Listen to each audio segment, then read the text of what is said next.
The Columbia River in Tri-Cities, Washington. A very cool day by their standards anyway, only about 82, 83 degrees.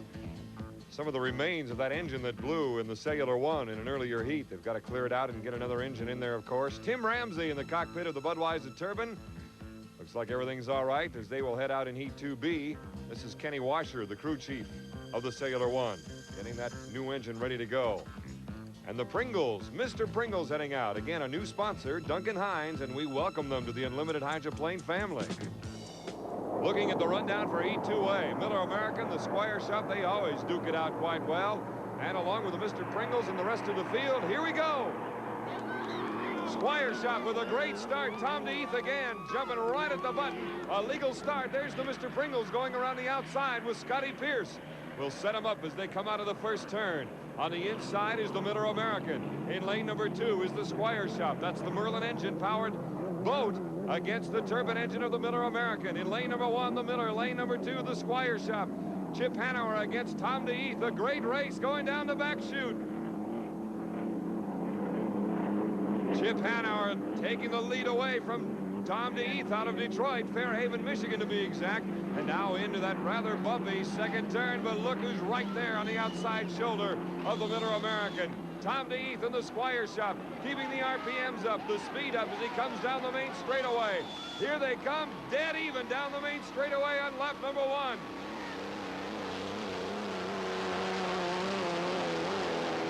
Speed for the Miller, 124. Speed for the Squire, 123. And the Pringles is moving up now. Mr. Pringles and the Miss Madison with Ron Snyder. I can't believe he's even able to drive after the injuries he suffered earlier 2 weeks ago. Jack Schaefer in the tunnel boat, Tempest boat. And again, back to our race for 1 and 2. The Squire Shop, look at DeEath. He's still able to hold on and try to hold off the turbine-powered Miller American. Down the back chute for the second time as they duke it out. In the meantime, you can't see it on your screen, but the Mr. Pringles is moving up in lane number 1. Scotty Pierce making a move, trying to catch these two boats. Again around the turn. Tom DeEath doing a masterful job of holding on to lane number 2 right now. Actually, it's about lane number 3. And now you can see the spray on the right side of your screen. Here comes the Pringles coming up in lane number 1. It's Scotty Pierce, Chip Hanauer, and Tom DeEath all coming down on lap number 2. Slight lead for the Squire Shop. Speed 124, 127 for the Mr. Pringles on the right of your screen. It's Mr. Pringles, Miller American, and on the far left is the Squire Shop with Tom DeEath. Some great racing by Pierce, Hanauer, and DeEath. 3 abreast going into the turn on lap number 3. You have piston-powered boats on each side of the turbine. And now look at the Miller American accelerate out of that turn and go down the choppy back chute. The Mr. Pringles on the inside in lane number 1. This is the Miller American. It's been a tough year for Chip Hanauer and his crew. They admit it. This boat was designed for the Lycoming L11, a 3,000 horsepower turbine. But now with the new limitations, they have only 2,650 horsepower in the smaller L7. Much tougher to fly this boat to get it to accelerate and to go faster. But they've done a great job with 2 victories so far in 1986. Again, back to the Frank Kenny Unlimited with Milner Irvin and the Allison-powered boat with the turbochargers coming around. This team based out of Seattle. And the boat is in 5th place. Coming down the main chute again, the Pringles on the inside, and this is the Miller American with Chip Hanauer out of Seattle, Washington. 2 victories, as I said earlier, this year, and he's trying to pick up number 3 here in his home state. The Squire Shop out in lane number 3. There goes the Thunderbolt of Jack Schaefer, and on the inside, the Mr. Pringles. Doing a great job is Scotty Pierce. And back to the Miller American. He has slowed down a little bit. On lap number 3, by the way, when the Miller American really established itself, a speed of 130.35 miles per hour to 124 miles per hour for both the Mr. Pringles and for the Squire Shop. The Miller American in first place, 400 points so far for Chip, winning an earlier heat in the first flight of the day.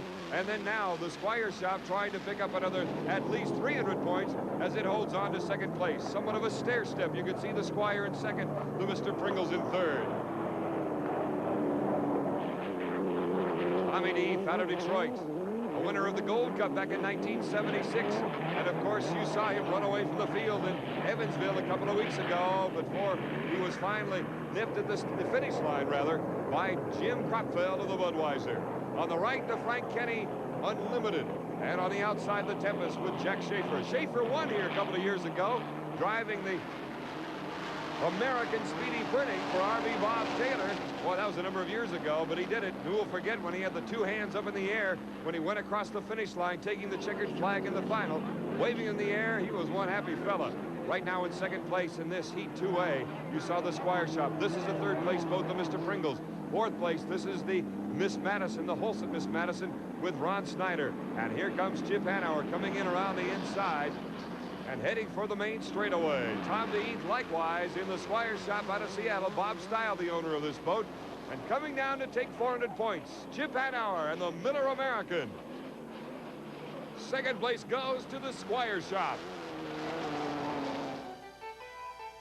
A great display of racing by the Miller American, the Squire Shop, and the Mr. Pringles. The reason it is down on the list is because evidently Scotty Pierce missed a couple of buoys in that heat, so he was penalized one lap.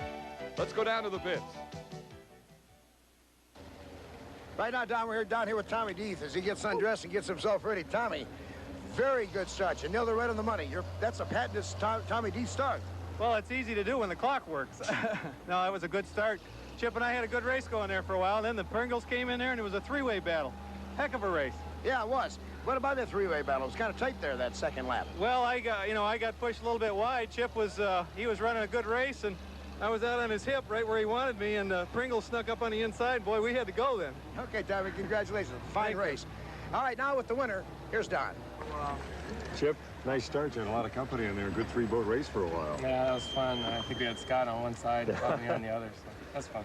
What's it like, though? You're in lane number 2. It's a little touchy as far as maintaining your lane. You got a guy on the outside, guy on the inside. Yeah, well, everybody just has to respect everybody else's right to race and give them place to do that, and hope I gave everybody room. Did you notice that Scott clipped a couple buoys over there? I saw some buoys that were down. I didn't know who got them. I just hope it wasn't me. Never heard. Scotty did a great job coming up on lane number 1 in there. Yeah, well, I thought I could get him if I could get down in there, and I tried to. This is the first time we've run the boat this year, and I think that goes to show what a great job our crew did, and we'll get her tuned up for Seattle. You know, we're just, a few things were just out of sorts and continued to bite us, and we won't make the final here, but I assure you we'll make it in Seattle, and I assure you they'll contend with this boat for the victory. Meanwhile, yet another buoy has to be replaced. We'll be back in a minute.